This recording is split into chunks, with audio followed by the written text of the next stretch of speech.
السلام عليكم ورحمة الله تعالى وبركاته. الناس العزاز الغاليين كي دايرين طيبين، كي دايرين لاباس عليكم؟ صحيحتكم ان شاء الله تكونوا كلكم في احسن الاحوال يا ربي، نتوما وعائلتكم ووليداتكم. بغيت نقول لكم شكرا لكم على الدعم ديالكم، شكرا على لي ميساج ديالكم، شكرا بزاف والله. كيدخلوني الناس ما شاء الله عليهم، تبارك الله عليهم، قمه ديال الاخلاق، قمه ديال الوعي، قمه ديال اش نقول لكم، ما شاء الله تبارك الله. كل واحد كيمثل النفس ديالو، كل واحد من خلال الميساج ديالو ولا من خلال التعليق ديالو كتعرفيه الطين ديالو، ومن عائله محترم، اداب، اخلاق، كيفاش كيتعامل مع الناس.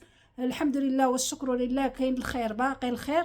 والسلام على قضيه داك الفيديو اللي حطيت لكم على ديك المشكله اللي وقعت لي في البنكه. راه ماشي انايا، من خلال ملي حطيت الفيديو شحال من واحد قال لي راه وقعت لي نفس الشيء، راني دخلوا عندي وخداو لي الفلوس وعاودوا خداوهم وعاودوا خداوهم. عندكم ردوا البال للكونط ديالكم، بحال اللي عنده فيزا كارتا يرد البال، ردوا البال الميساجات اللي كيوصلوكم في التليفونات، ردوا البال في لي زيمايل اللي كيوصلوكم. راه ولا الناس باغيين على كيفاش الطريقه كيفاش ينصبوا، لا حول ولا قوه الا بالله العلي العظيم. شنو بغيت نقول لكم؟ بغيت نوصل لكم واحد الحاجه.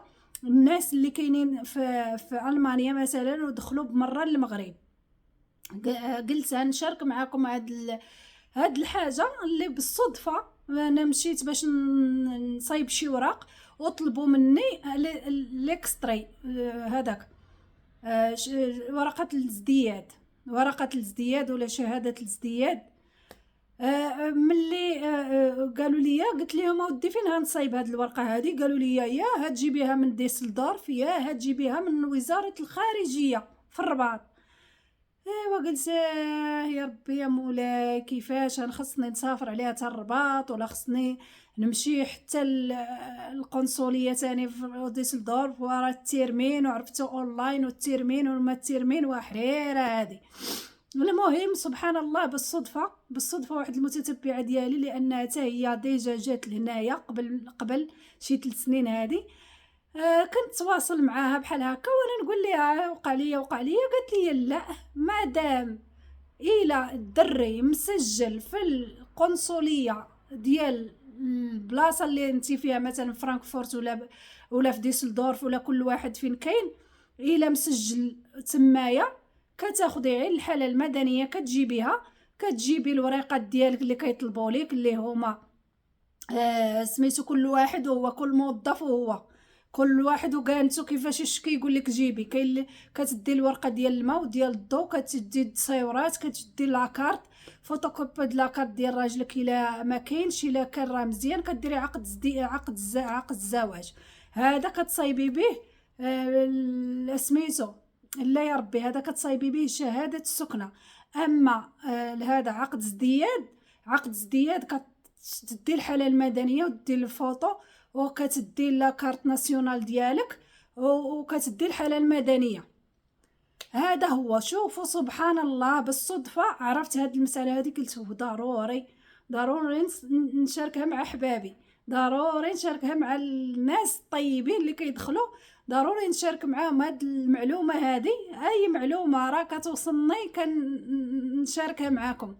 كما انايا كنت نوقع في مشكله وتمشي حتى الرباط ونجيب هذيك عقد ازدياد، وهي غير هنايا اي مقاطعه في اي مدينه كنتو كان ولدك مسجل في القنصليه تما في المغرب، في المانيا، اللي ولادو مزيودين في المانيا وتزادوا تما مسجلين في القنصليه تما، عندك الحق اختي تجيبي الحاله المدنيه وتصايبي عقد ازدياد هنايا في المغرب.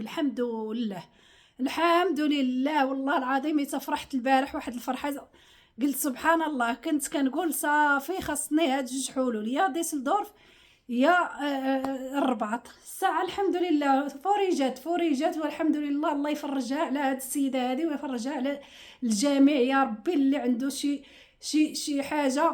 وشوفوا ديما السؤال، سولوا واخا واحد الجهه، واحد الاداره تقول لكم هكا لا خصك ديرها هنا وتجيبها هنا، سولي اختي تاني، سيري للمقاطعه، سيري للبلديه، سولي هنا وسولوا هنا، واكدي ليهم راني مسجل، راني عندي الحاله المدنيه. لانه هو دابا قال لي ملي مشيت للبلديه باش نتاكد، قالوا لي خصو يكون مسجل في المغرب. قلت ليه انايا راه عندي الحاله المدنيه ديال المغرب، وراه هو مسجل في ديسلدورف، راه التسجيل ديالو في ديسلدورف كانه تسجل في المغرب. فهمتوني؟ لان قنصليه كتعوض البلد ديالك. هذا هو الخوت، قلت ضروري غنشاركها معاكم. والسلام، اي حاجه اي موقف وقعت فيه راني نشاركو معاكم ونقول لكم شنو كاين. ملي تاكدت ومشيت وسولت في الجهات المختصه، قلت ضروري نشاركو معاكم. كنتمنى لكم نهار مبروك، الله ييسر امركم، والله شكرا لكم بزاف بزاف. واللي ما مشتركش في القناه يشترك، واللي ما كيديرش التعليق يدير، واللي ما كيديرش اللايك يدير اللايك، ما خسرت عليه والو. اللي يتفرج في الفيديو استفد ولا يبارطاجيه ويدير اللايك، يضغط على ديك اللايك وليها الله سبحانه وتعالى. يلا نهاركم مبروك، مع السلامه، حتى الفيديو اخر باذن الله. واللي عنده شي حاجه وبغى يستفسر ولا بغى سميتو يدخل عندي الانستغرام نعيمه في المانيا، ولا يخلي لي تعليق هنايا، راه من الاحسن الانستغرام كتقدري تواصلي اكثر. يلا السلام عليكم ورحمه الله تعالى وبركاته.